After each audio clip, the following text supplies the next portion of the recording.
శ్రావణ మాసంలో చేసేటటువంటి వరలక్ష్మి వ్రతానికి ఎంతో విశిష్టత ఉంటుంది. మహిళలంతా ఆ పూజ చేసినట్టయితే తాము కోరిన కోరికలు తీరుతాయి, వరాలు ఇచ్చేటటువంటి వరలక్ష్మికి వ్రతాలు చేయాలంటూ కూడా శ్రావణ మాసం కోసం ఎదురు చూస్తుంటారు. వరలక్ష్మి వ్రతం చేయాలంటే ఎలాంటి నియమ నిబంధనలు ఉంటాయి? ఈ వ్రతం చేస్తే ఎలాంటి పుణ్యఫలం దక్కుతుంది? కేవలం శ్రావణ మాసంలో మాత్రమే వచ్చేటటువంటి ఈ వరలక్ష్మి వ్రతాన్ని ఆ రోజున మాత్రమే చేయాలా? అంతకు ముందు కానీ తర్వాత కానీ చేయొచ్చా? ఈ అంశాలన్నిటిపై మాట్లాడదాం. మనతో పాటు రామకృష్ణ అయ్యగారు ఉన్నారు. అయ్యగారు నమస్తే. శ్రీమాత్రే నమః. అయ్యగారు చెప్పండి, వరలక్ష్మి వ్రతం అనేది శ్రావణ మాసంలో అత్యంత విశిష్టమైనటువంటి వ్రతం. ఈ వ్రతాన్ని చేసేందుకు మహిళలంతా కూడా చాలా ఎక్కువగా ఆసక్తి చూపిస్తుంటారు. సో ఏంటి అసలు వరలక్ష్మి వ్రతం యొక్క విశిష్టత ఏంటి? ఈ వ్రతం చేయాలంటే ఎలాంటి నియమాలు నిబంధనలు ఉంటాయి? ఈ వ్రతం చేయడం వల్ల ఎలాంటి పుణ్యఫలం లభిస్తుంది? లక్ష్మీం క్షీరసముద్రరాజతనయాం శ్రీరంగదామేశ్వరీం దాసీభూత సమస్తదేవవనితాం లోకైకదీపాం పురాం శ్రీమన్మందకటాక్షలబ్ధవిభవత్ బ్రహ్మేంద్రగంగాధరాం త్వాం త్రైలోక్య కుటుంబినీం సరసిజాం వందే ముకుందప్రియాం. తల్లి జగన్మాత ఆరాధన ఎల్లవేళలా ప్రతిరోజున జరుగుతూనే ఉంటుంది.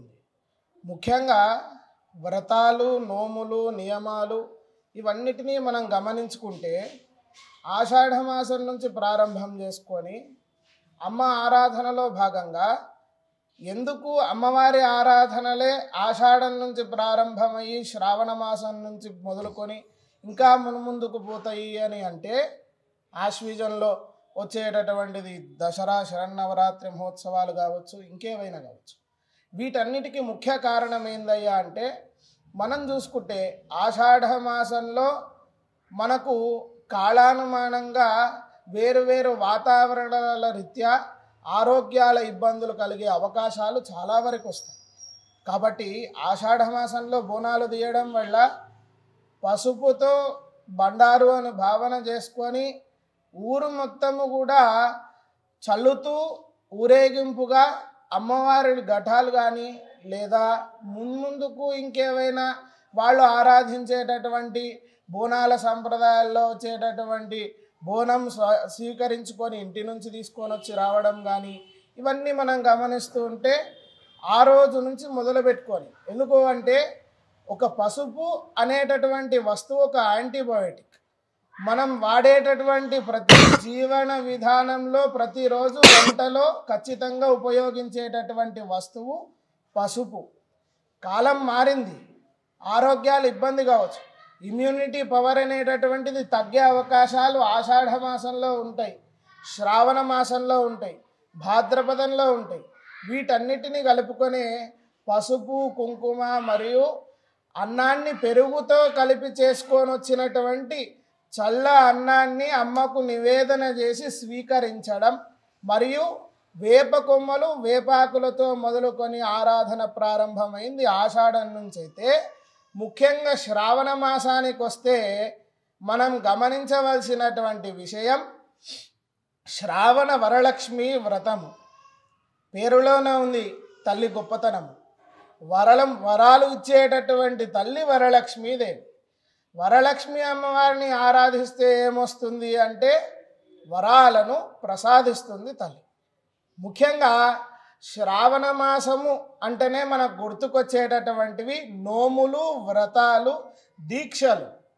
దీనిలో ఏమొస్తుంది? ఆషాఢమాస అమావాస్య నుంచి ప్రారంభమయ్యేటటువంటి నోములు, దిశా గౌరీ నోములు అని చెప్పి అమ్మవారు గౌరీ ఆరాధన. ఎందుకంటే తల్లి ఏవం దశ దిశో రక్షేత్ అని చెప్పి తల్లిని ఆరాధిస్తూ ఉంటాం. 10 రకాలుగా 10 దిక్కులలో ఉండేటటువంటి అమ్మ మనను కాపాడుతూ ఉంటుంది అని చెప్పి చండీ సప్తశతి పాఠం మనకు చెప్తూ వస్తుంది. తర్వాత శ్రావణ మాసంలో మంగళగౌరి వ్రతాలని, గరుడ పంచమి వ్రతాలని ఎందుకు చేసుకుంటాం?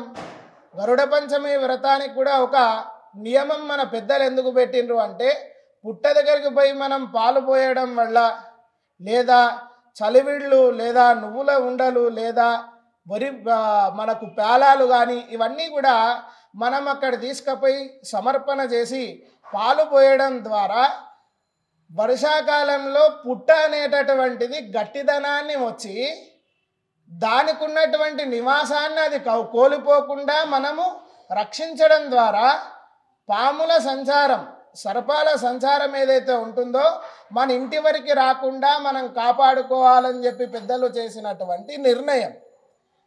కాబట్టి ఇలా ఆచరించుకుంటూ వస్తూ ఈరోజు వరకు వచ్చిన మనము వరలక్ష్మి వ్రతం తల్లిని ఆరాధించడం ద్వారా శ్రీ సూక్తంలో ఒక మాట మనకు చెప్తున్నారు. ఏమని చెప్తారు అయ్యా అంటే, లక్ష్మీ ఆరాధన చేయడం వల్ల ధనమగ్నిర్ ధనం వాయుర్ ధనం సూర్యో ధనం వసు, ధనాలు ఎన్నో రకాలైనటువంటి ధనాలు. అమ్మ లక్ష్మి అంటేనే మనకు అన్ని రకాల సంపదలను ఇచ్చేటటువంటి తల్లి అని అర్థం. ధనము అంటే ఏదో డబ్బు లేదా కరెన్సీ అని మనం ఆలోచన చేస్తూ ఉంటాం మన మూర్ఖత్వానికి. కానీ అక్కడ ధనం అంటే ఇచ్చినటువంటి అర్థాలు వేరు. ధనం అగ్ని, అగ్ని నుంచి వచ్చేటటువంటి ఫలితం. రోజు పొయ్యి ముట్టించుకోకపోతే, అగ్ని లేకపోతే ఎటువంటి పనులు కూడా మనకు కావు.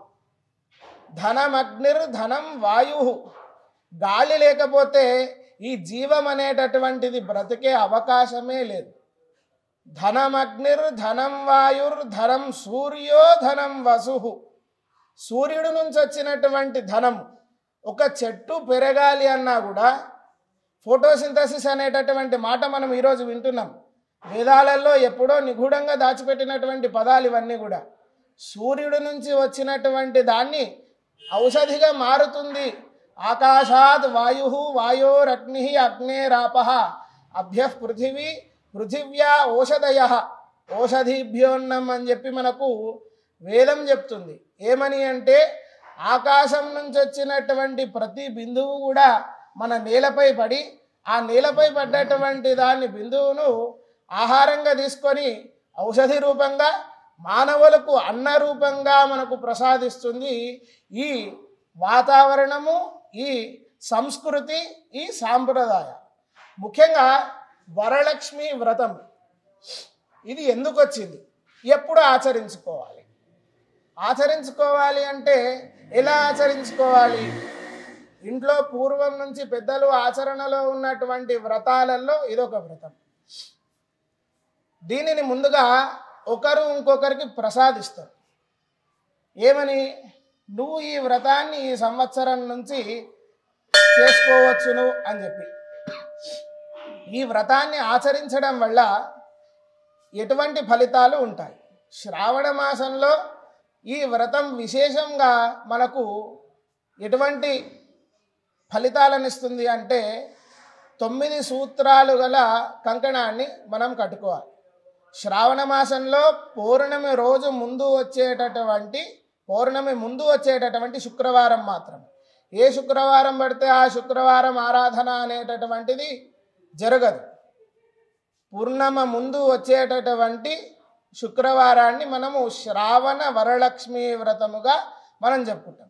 ఈ వ్రతం ఎక్కడి నుంచి వచ్చింది అనేటటువంటి విషయాన్ని కూడా మనం ఒకసారి చూసుకుంటే, ఈ వ్రతము సాక్షాత్తు పరమేశ్వరుడు అమ్మవారికి సెలవునిచ్చింది. అమ్మ ఒకానొక నాడు సింహాసనంపై కూర్చొని ఉన్నప్పుడు పరమేశ్వరుణ్ణి అర్థిస్తుంది. స్వామి, ఈ ముల్లోకాలలో ఉన్నటువంటి స్త్రీలందరికీ కూడా పుత్రపౌత్రాభివృద్ధి మరియు సౌభాగ్యాన్ని అందించేటటువంటి వ్రతం ఏదైనా ఉంటే సెలవు ఇవ్వమనగా, అప్పుడు పరమేశ్వరుడు చెప్తాడు, ఏ వ్రతాన్ని ఆచరిస్తే ఇహలోకంలో సర్వ సుఖాలు, పరలోకంలో మోక్షము లభిస్తుందో అటువంటి వ్రతాన్ని నేను నీకు చెప్తాను. ఆ వ్రతమే వరలక్ష్మి వ్రతం. దానిని యథావిధిగా ఆచరించిన స్త్రీలందరికీ కూడా సకల సౌభాగ్యాలు కలుగుతాయి అని చెప్పి పరమేశ్వరుడు చెప్పిన విధానాన్ని మనం గమనించవచ్చు. అంటే ఎలాంటి నియమాలు ఉంటాయి గారు? ఎందుకంటే చాలామంది మహిళలంతా కూడా ఇళ్లలో చేసుకునేందుకు సన్నద్ధం అవుతుంటారు. కొంతమందికి ఈ వరలక్ష్మి వ్రతాన్ని చేసుకోవాలంటే రకరకాల అపోహలు ఉంటాయి. ఈ రకంగా ఉంటే మాత్రమే వ్రతం చేసుకోవచ్చు, ఇంత ఖర్చు అవుతుంది, ఖర్చుతో కూడుకున్నటువంటి పని అంటూ కూడా రకరకాల అపోహలు ఉంటాయి. సో వరలక్ష్మి వ్రతం చేసుకోవాలంటే ఎలాంటి నియమ నిబంధనలు పాటించాల్సి ఉంటుంది? అమ్మ దయాళువు, ఇట్లా చేస్తేనే నేను ఫలితాన్ని ఇస్తా, ఇట్లా చేయకపోతే నేను ఫలితాన్ని ఇయ్యను అని చెప్పి ఎప్పుడూ అనదు. ఎందుకంటే అమ్మ జగన్మాత, జగత్తుకందరికీ కూడా జీవనాన్ని ఇచ్చినటువంటి తల్లి. ఈరోజు నేను ఊపిరి పీలుస్తున్నాను అంటే అమ్మ సృష్టి నుంచి నేను ఉద్భవించిన వాడిని. కాబట్టి దీనిలో ముఖ్యంగా నియమాలు అంటే శుచితో చేయమన్నది పురాణం, వేదం, శాస్త్రం. శుచి అంటే ఎటువంటి శుచి ఉండాలి అంటే మానసిక శుచి ఉండాలి. నేనేదో ఆడంబరానికి పోయి ఇంట్లో వెండి ఆభరణాలను పెట్టి, వెండి విగ్రహాన్ని పెట్టి, వెండిలో కానీ బంగారంలో కానీ చేస్తేనే ఫలితాన్ని ఇస్తాను అని అమ్మ ఎప్పుడు ఎక్కడ చెప్పలేదు. మనసులో ఎన్నో ఆలోచనలు పెట్టుకొని వేరు వేరు రకాల చెడు ఆలోచనలు ఉండి, చెడు బుద్ధితో పనిచేస్తూ ఇవన్నీ ఉండి వ్రతాన్ని ఆచరించరాదు. మానసికమైనటువంటి శుచి ఎప్పుడైతే ఉంటుందో అప్పుడు అమ్మ అనుగ్రహం మనకు కలుగుతుంది. అమ్మ అనుగ్రహం ఉండాలి అంటే వ్రతాన్ని ఇంట్లోనే చేసుకోవాలి. ఎందుకంటే ఆర్థికంగా ఒకరొకరి పరిస్థితి ఒక్కొక్కలాగా ఉంటుంది. వ్రతాన్ని చేసుకోవాలన్నటువంటి సంకల్పం అందరిలో ఉన్నప్పుడు దేవాలయాల్లో కానీ, పాఠశాలల్లో కానీ, విద్యాలయాలు, వైద్యాలయాలు, ఎక్కడెక్కడో సామూహికంగా వేరు వేరు చోట్లల్లో వేరు వేరు రకాలుగా వరలక్ష్మి వ్రతాన్ని నిర్వహిస్తూ ఉంటారు. అక్కడ పోయి సామూహికంగా కూర్చొని చేసుకున్నా కూడా ఫలితం ఉంటుంది. సో అంటే మామూలుగా కొంతమంది వరలక్ష్మి వ్రతాన్ని ఏదైతే మీరు ఇందాక చెప్పినట్టుగా పౌర్ణమికి ముందు వచ్చేటటువంటి శుక్రవారం రోజు ఎక్కువ శాతం అనుసరిస్తుంటారు. కానీ కొంతమంది మాత్రం శ్రావణ మాసంలోని వివిధ రోజుల్లో కూడా వరలక్ష్మి వ్రతం చేస్తుంటారు. నిజానికి ఆ శాస్త్రాలు ఏం చెప్తున్నాయో వరలక్ష్మి వ్రతం అనేది కేవలం ఈ శ్రావణ పౌర్ణమి కంటే ముందు వచ్చేటటువంటి శుక్రవారం రోజు మాత్రమే చేసుకోవాలా, అంతకు ముందు కానీ తర్వాత కానీ ఎప్పుడైనా చేసుకోవచ్చా? దీనికి ముఖ్యంగా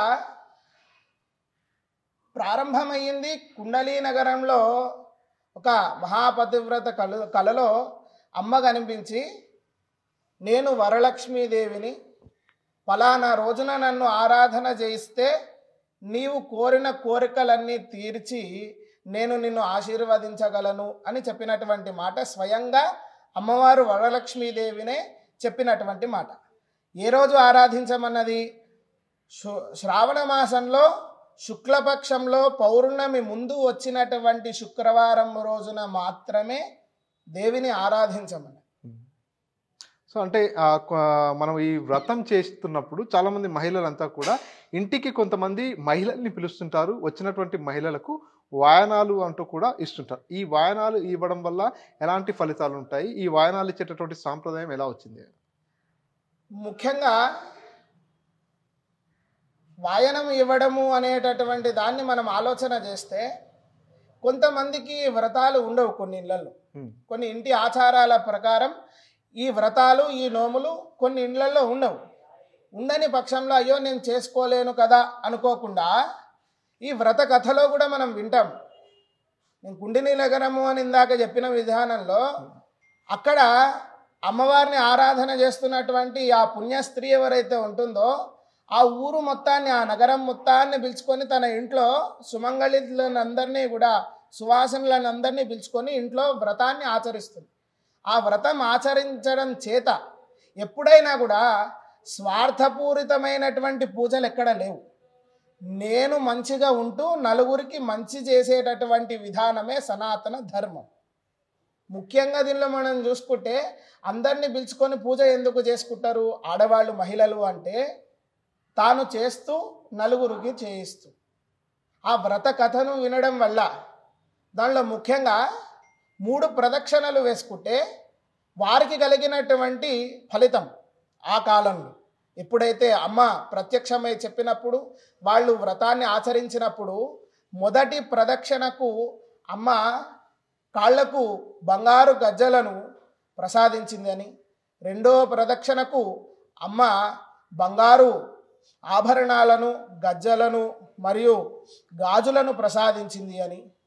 మూడవ ప్రదక్షిణ అయ్యేసరికి వారిపై ఉన్నటువంటి ఆభరణాలు వాళ్ళే చూసుకొని, అమ్మ మాకు ఇన్ని ప్రసాదించింది కదా అని తిరిగి వెళ్ళడానికి ఇంటికి ఎవరైతే అందరూ వచ్చిండ్రో ఆ నగరంలో ఉన్నటువంటి సువాసినులు తిరిగి వెళ్ళడానికి రథగజ వాహనాలన్నీ కూడా బంగారుమయంతో కూడినటువంటి గోడలతో ఇండ్లు నిర్మాణం అయిపోయి ఉన్నాయి.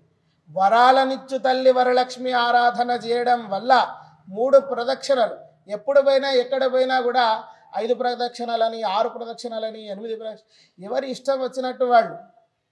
వేదం ఏం చెప్పింది? 3 ప్రదక్షిణలు వేసుకోవడమే ముఖ్యమైనటువంటి. అలా వాళ్ళు పూజను ఆచరించుకొని పుణ్య ఫలితాలను ఆ కాలంలో పొందారు. ముఖ్యంగా మహిళలకు వాయనం ఇవ్వడం ద్వారా ఇందాక మనం చెప్పుకున్నాం, వాయనంలో వాళ్ళు ఏమిస్తారు? శనగలు, లేదు తాహతును బట్టి బట్టలు పెట్టేవాళ్ళు ఉంటారు. ఒకరొకరి విధానం ఒక్కొక్కలాగా. పసుపు కాళ్లకు పెట్టి వాళ్లకు సువాసనకి సంబంధించినటువంటి పూజలో భాగంగా కుంకుమ, పూలు, గాజులు, బట్టలు, శనగలు ఇటువంటివన్నీ కూడా వాళ్లకు వాయనం ద్వారంగా ఇస్తారు. ఎందుకు? శనగలు తినడం వల్ల ఈ మాసంలో జీర్ణశక్తి అనేటటువంటిది వృద్ధి చెందుతుంది. దానివల్ల ఇమ్యూనిటీ పవర్, మనకు ఏదైతే రోగ నిరోధక శక్తి అని అంటాం కదా, దాన్ని అభివృద్ధి చేస్తుంది. కావున ఈ మాసంలో, శ్రావణ మాసంలో అమ్మ స్వరూపంగా భావించి వచ్చినటువంటి సువాసనలకు నీవే వరలక్ష్మీదేవివి అని భావించుకొని వారికి వాయనం ఇవ్వడం అనేటటువంటిది పూర్వ ఆచారం. సో కొంతమంది మహిళలంతా కూడా ఇంట్లోనే వరలక్ష్మి వ్రతం చేసుకోవాలని కూడా అనుకుంటారు. ఎందుకంటే అందరూ కూడా ఆర్థికంగా ఉండలేరు, ఆరంభంగా చేసుకోలేరు. కాబట్టి ఇంటి దగ్గర ఇంటి కుటుంబ సభ్యులతో కావచ్చు, పక్క ఇంటి వాళ్ళని పిలిచి చేసుకునేటటువంటి ఈ వ్రత కథ విధానం ఎలా ఉంటుంది? తప్పనిసరిగా అయ్యవారు అవసరమా, లేకుంటే ఏ రకంగా పూజ చేసుకోవాల్సి ఉంటుంది? ముఖ్యంగా మనం చూసుకుంటే ఇంట్లో ఆచరించేటటువంటి వాళ్లకు నియమాలు అంటే ఇల్లు శుద్ధిగా ఉండాలి, గడపలకు తోరణాలు ఉండాలి, ఇంటికి ముగ్గు ఉండాలి. తర్వాత ఇంట్లో ఏ చోటనైతే నువ్వు అమ్మవారిని ఆరాధన చేసుకోవాలనుకుంటున్నావో ఆ చోటన మంచిగా అలుక్కొని ఏది పడితే అది కాదు. ఈ మధ్యన అంతా కూడా ఆవుకు సంబంధించినటువంటి పేడ కాకుండా ఏదో రంగుతో ఉన్నటువంటి నీళ్లను కలిపి అలకడం కాదు.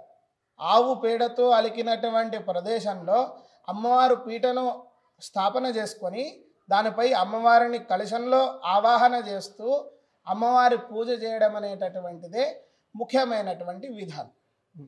దీనిలో వాడేటటువంటి వస్తువుల్లో ఇందాక నేను చెప్పినటువంటి విషయంలో కూడా పసుపు, కుంకుమ, ఎవరెవరు తాహతు అంటే గాజులు, అమ్మవారికి చీర సమర్పణ కానీ, 9 రకాల 9 తోరాలతో ఉన్నటువంటి దారము, 9 రకాల నైవేద్యము అన్నటువంటి విధానాలు కూడా మనకు పూర్వం నుంచి వస్తున్నాయి. సో అంటే ఎలాంటి ఫలితాలు ఉంటాయి? ముఖ్యంగా చాలామంది సౌభాగ్యం కోసము వరలక్ష్మి వ్రతం చేస్తుంటారు, కొంతమంది ధన లాభం కోసం కొంతమంది చేస్తుంటారు. ఈ వరలక్ష్మి వ్రతం చేయడం వల్ల అమ్మవారి కటాక్షం ఏ విధంగా ఉంటుంది? అమ్మ కటాక్షము అంటే ఆమె చూపు ఎల్లవేళలా ప్రతి జీవిపై ఉంటుంది. వరలక్ష్మి ఆరాధన చేయడం వల్ల లోకం సుభిక్షంగా ఉంటుంది. ఏ సుహాసిని, ఏ ఇంట్లో, ఏ పుణ్యస్త్రీ ఎక్కడ వ్రతాన్ని ఆచరించినా, అది గుడిలో ఉండిండవచ్చు, సామూహికంగా ఎక్కడ పూజలు అయినా కూడా అక్కడ ఉండిండవచ్చు, లేదా తన ఇంట్లో ఉండిండవచ్చు. ఎక్కడ ఆరాధన చేసినా అమ్మ అనుగ్రహం అనేటటువంటిది ఎల్లవేళలా వారిపై, వారింటిపై, ముఖ్యంగా పుత్రపౌత్రాభివృద్ధి మరియు అష్టలక్ష్మి అనుగ్రహము అంటే ధనము, ధాన్యము, సంపద, పుత్రులు, పౌత్రులు, వంశాభివృద్ధి ఇవన్నీ కూడా కలుగుతాయి. అది కాకుండా మనకు ఉన్నటువంటి దారిద్ర్యాన్ని పోగొట్టుకునేటటువంటి అవకాశం వరలక్ష్మి వ్రతం. ధన్యవాదాలు. సో ఇది వరలక్ష్మి వ్రతం చేయడం కారణంగా మనకున్నటువంటి దరిద్రాలన్నీ కూడా తొలగిపోతాయి. అష్టలక్ష్మి దేవతల ఆశీర్వాదం ఉంటుంది కాబట్టి శ్రావణ పౌర్ణమి కంటే ముందు వచ్చేటటువంటి శుక్రవారం రోజు ఈ వరలక్ష్మి వ్రతాన్ని చేస్తుంటారు. మహిళలంతా కూడా తాము కోరిన కోరికలు తీర్చేందుకు, తాము సౌభాగ్యంగా ఉండేందుకు ఈ వరలక్ష్మి వ్రతాన్ని చేస్తుంటారంటూ అయ్యగారు రామకృష్ణ గారు తెలియజేస్తున్నారు. కెమెరా పర్సన్ నరసింహరెడ్డితో మణికంఠ, ఆర్టీవీ, మహబూబ్ నగర్. తెలుగులో న్యూస్ కి ఫాస్టెస్ట్ యాప్ ఇప్పుడు టోటలీ న్యూ అవతార్లో జస్ట్ 5 seconds లో కంప్లీట్ న్యూస్. సోషల్ మీడియాలో ట్రెండ్స్ కి one stop solution. Live TV app voice search option తో ఇప్పుడే డౌన్లోడ్ చేయండి లేదా అప్డేట్ అయిపోండి. యాప్ లింక్ డిస్క్రిప్షన్ లో ఉంది.